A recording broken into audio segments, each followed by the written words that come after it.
აი ამდენი ხანი ვსაუბრობთ.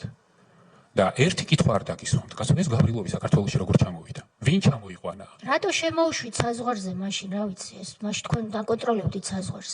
როდესაც ეს ღონისძიება ჩატარდა საქართველოში, იგეგმებოდა, შინაგან საქმეთა სამინისტროს შემოვიდა ინფორმაცია სია ადამიანებზე, რუსეთის მოქალაქეებზე, რომლის შემოსვლაც იყო დაგეგმილი.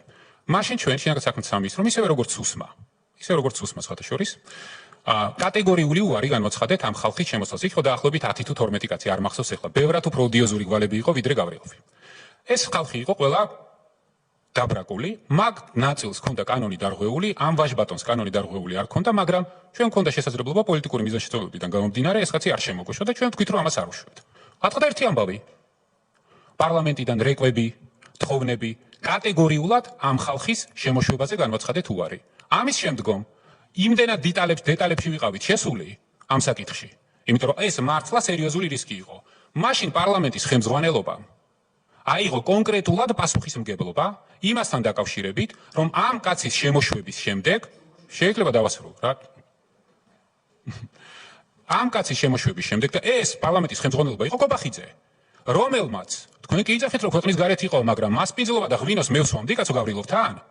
მე ჩავსვი გავრილოვი პარლამენტის იმაში მეცაც გეტყვით არ დავამთავრო დავასრულო იმან აიღო პოლიტიკური დავასრულო